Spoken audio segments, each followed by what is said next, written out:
네, 유평 시간입니다. 유명한 사람의 글이나 평론을 소개해드리는 시간인데요. 오늘 유명한 사람은 우리나라 최고령의 원로십니다. 101세. 이제 한두 달만 있으면 102세가 되시는 김형석 교수님. 저는 이분 참 존경하는데요. 김형석 교수님의 글을 오래간만에 소개해드립니다.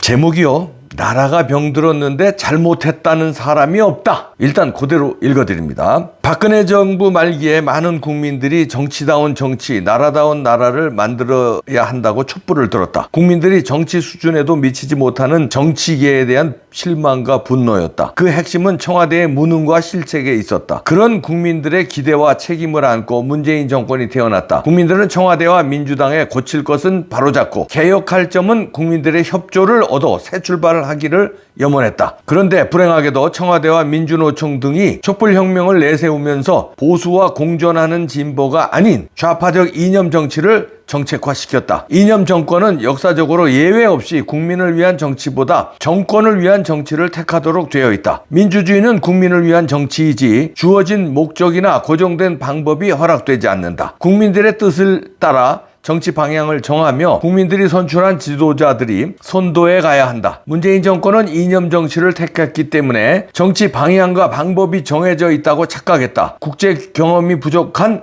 법조계 출신과 운동권 산하 책임자들이 청와대와 여당의 핵심을 차지하면서 국민들이 원하는 정치를 떠나 대한민국다운 위상까지 혼란스럽게 만들었다. 이념 정치는 국민들을 전례 없는 분열과 대립으로 몰아넣었다. 지도자가 범할 수 없는 반민주적이며 비애국적인 사회상을 만들었다. 이념을 달리하는 애국적인 지도자들까지도 적폐청산의 대상이 됐다. 사회 각 분야의 지도자보다는 이념을 같이 하는 인사가 집권하는 모순을 범했다. 국민들은 대통령과 청와대를 믿지 못하고 여당의 정치적 강경파는 입법부의 한계를 넘어 행정과 사법부에까지 관여하는 발언과 행동을 삼가지 않았다. 그 결과 어떻게 되었는가? 소득주도 성장이라는 150년 전의 경제 원리를 도입했고 인사의 난맥상은 상식과 공정을 유린해버렸다. 조국 사태를 가지고 긴 세월을 허송했다. 지금은 정부와 여당에서 국민을 위해 중책을 맡았던 공직자들이 밀려나거나 떠나 야당의 지도자가 되고 대선 후보가 되었다. 그렇게 되기를 기대하거나 원한 국민은 없었다. 박근혜 전 대통령의 과오에 대한 탄핵은 현 정권의 경우와 비교하면 경중의 차이가 더 심각하다. 법적 과오는 기다려보겠지만 정치 질서의 파괴는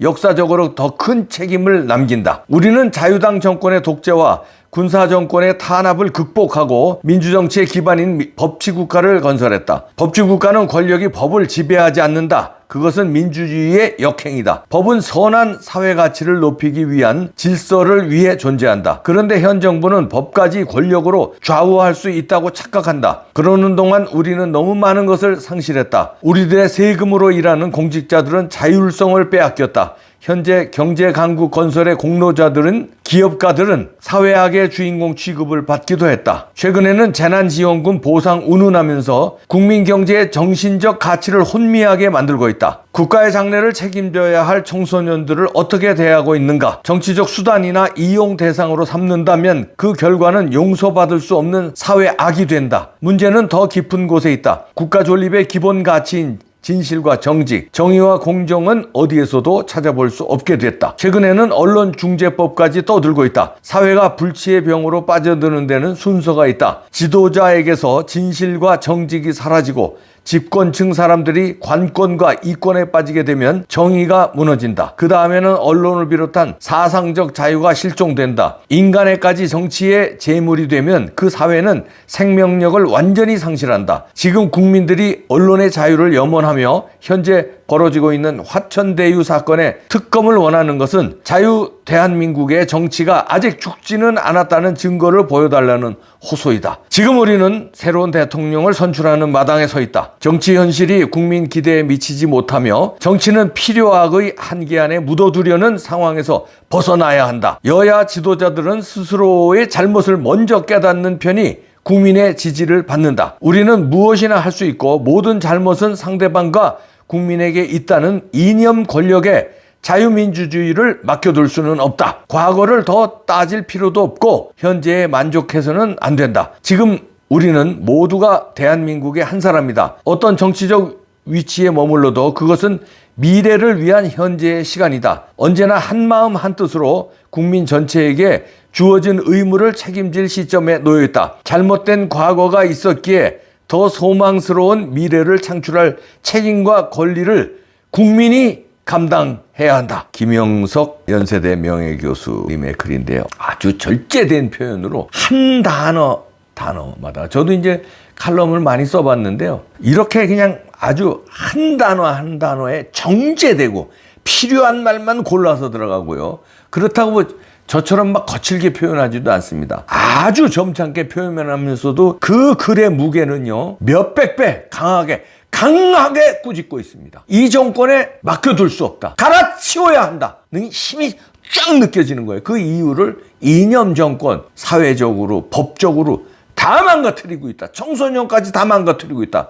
나라를 거덜내고 있다는 겁니다. 표현을 아주 정제된 표현으로 박근혜 정부의 잘못은 요만큼도 저는 지적 안 하고 그냥 일방적으로 박근혜 대통령이 무조건 피해봤다. 문재인 정권이 무조건 잘못했다. 저는 이렇게 그러는데 이 김영석 교수는 아주 객관적으로 박근혜 대통령의 과오도 있다. 그러나 지금 문재인 정권의 과오는 비교할 수 없다. 이거는 사회를 다 혼탁하게 다 망가뜨리고 있다는 거고요. 이걸 넘어서 대장동 사태도 은근히 꼬집고 있죠. 문재인 정권보다 더 이념적으로 치우친 정권 아닙니까? 이재명이 만약에 된다면. 그러니까 이런 정권은 다시는 태어나서는 안 된다고 얘기고요. 문재인 정권 같은 다시는 그런 사람한테 맡길 수 없다는 겁니다.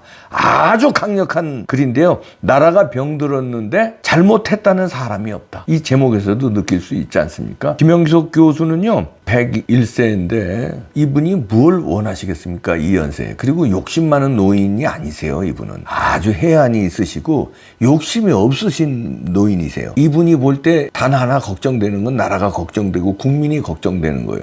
개인적인 뭐 욕심이나 뭐 있겠습니까? 이분이 일생을 어떻게 살아오셨는데요. 마지막에 이분도 당신의 연세를 느끼실 거 아니에요? 이분이 앞으로 40년을 사십니까? 50년을 사십니까? 많이 사셔야 20년 사시는 거예요. 그럼 120세까지 사신다고 해도 20년도 안 남은 거예요. 지금 101세, 내년 한두 달 있으면 102세가 되니까. 무슨 사심을 묻어놔서 이런 칼럼을 쓰시겠습니까? 충정이란 말도 이분한테는 어울리지가 않아요. 나라를 걱정하고 뭐 무슨 애국 이거보다는 국민이 걱정스러워서 그런 거예요.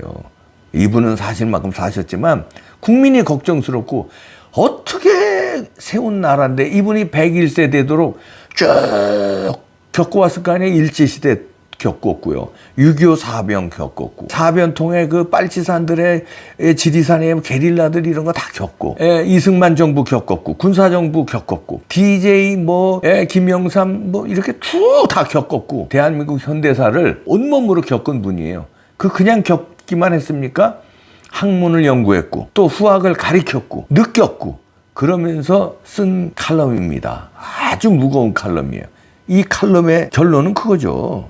이 정부 안 되고 이재명 같은 정부 다시는 태어나서는 안 된다. 다시는 이런 이념적인 치우친 이념 정치에 매몰돼서는 안 된다. 대통령 선거가 이번에 굉장히 중요하다.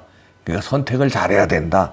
그 선택은 자유민주주의를 선택해야 되는 건 뻔한 얘기 아닙니까? 윤석열 이름만 되지 않았죠. 여기서 한 게 그거잖아요. 윤석열 이름만 안 됐지. 그런 식으로 뽑아야 된다는 거 아닙니까? 그렇지 않으면 나라는 망했다. 무겁고 뜨끔한 지적입니다. 그래서 오늘 유평에서 소개했는데요. 저도 참 글을 많이 써봤는데 김영석 교수님의 이 글의 이 힘과 이 문맥은 진짜 범접할 수 없는 글이네요. 감히 삶의 깊이까지 느껴지지 않습니까? 철학의 깊이, 공부의 깊이는 물론이고요. 이분이 얼마나 공부를 많이 하신 분인가. 그 깊이를 떠나서 국민을 사랑하는 그 마음까지 더해져서 아주 엄청난 글이네요. 대통령 선거까지 4달 남았고 임기까지는 한 5달, 6달 남았는데 이런 분들 다 알고 있고요. 우리 같은 국민들도 다 알고 있고요. 김영석 교수는 이놈들을 혼내줘야 된다 이런 말씀을 안 하시는데 점잖으신 분이니까 이 보수 우파가 당한 거에 한 절반쯤은 혼내줘야 된다고 생각하세요. 이 사람들이 저질러놓은 적폐청산이나 아닌 미명예에 숙청했잖아요. 그거 절반은 우리도 숙청을 해야 됩니다. 정권 바꿔서 숙청해야 돼요. 그 숙청할 분야 많죠. 정치계, 언론계, 방송계, 각 공기업 네, 많잖아요. 숙청 싸그리 해야 돼요. 존경합니다, 교수님. 건강하십시오. 오래 사십시오.